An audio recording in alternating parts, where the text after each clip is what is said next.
welcome back to another edition of Cannabis in Canada with Jason Wilcox. I'm kicking it here with the Beard Brothers. Brad, you know, I'd really like you to tell me a bit about the shadow that's here. We've been destroying people all around town. We've been going around doing some fundraising for the coalition. Tonight we raised, you know, several $1,000s from 2 different locations where there's a lot of medical patients and nothing but positive things to say. Why don't you tell us a bit about the product and you know, some of the competition and stuff you've been competing in? Well, yeah, I mean, like we're based on the island. I mean, we're trying to bring everything in terms of proper meds to the people through proper flowers and equipment that we use. And yeah, it's just full of our passion. That's our passion right there, making the best possible meds that we can for the people, and it just glistens. So this particular strain is our White Rhino. Just an amazing flower altogether. We've been working with this grower for a while now, and so we made this shatter, and we entered it in the Karma Cup recently, and we added a few phenos to it, but this is our cup winner right here, the White Rhino.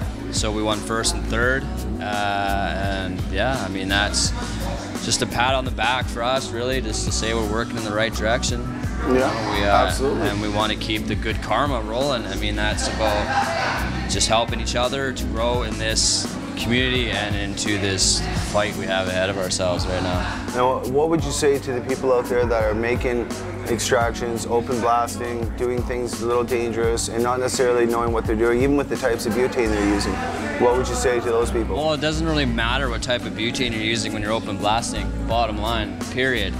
Doesn't matter. It doesn't matter what that can says. It's 0 purities. It's perfect, amazing.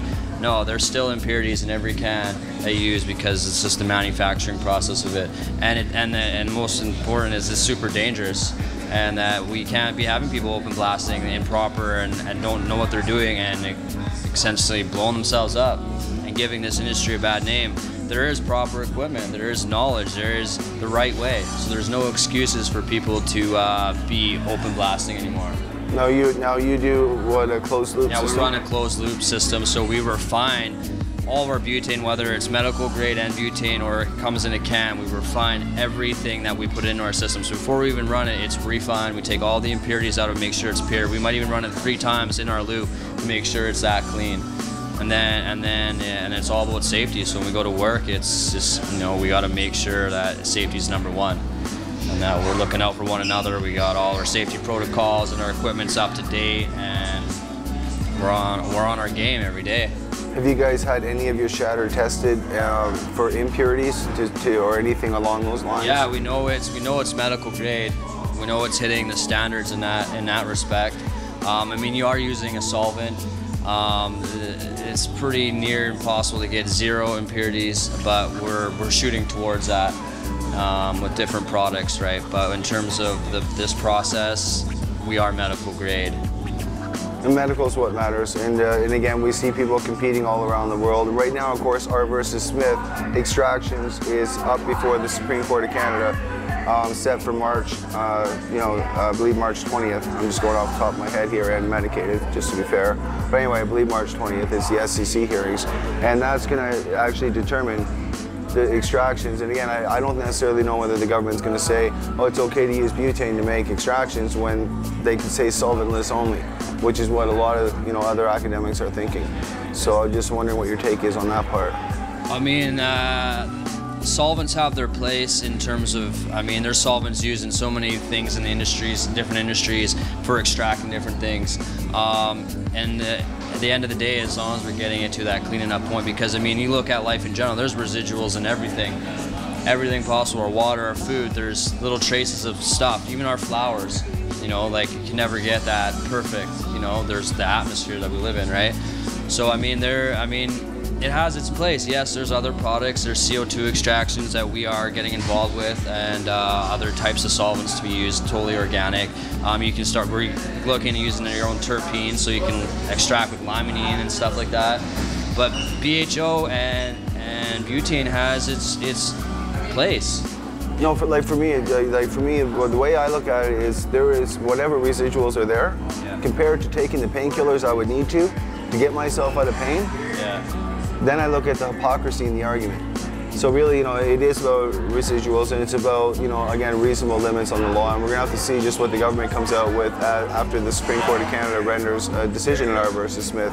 But in the meantime, shatter is big, and most importantly, again, this is stuff that nobody's complaining about. Most importantly, people aren't coughing and hacking, and you know, they can still breathe after they're done, and they can still talk. And again, that's hats off to you. And again, some of the awards, you guys took what, first place in the Karma Cup there? First and third place. First and third. First and third, yeah. There you go. What about Kush Cup? The Kush Cup we haven't entered. You haven't entered yet? Okay. No, yeah. Cool. Any other cups? No, just the Karma Cup so far. Nice. And that was like our first launch of our cup material, when we felt we've been working hard enough on our product for long enough that we were confident to put it into a cup contention, and you know, we managed to do well. Well, let's introduce your partner and Scotty. Really medicated right now. Awesome, Scotty. That's what you got to be medicated at CNC sometimes, because that's what we do. We're just kicking back and we're medicated with the Beard Brothers, and we're talking about you guys, man. Absolutely. You know, I'm really proud of being able to go out and share this with medical patients and let them experience your product. Yeah. Tell us a bit about how you guys came to be. You guys really got each other's backs. You guys are nice and tight.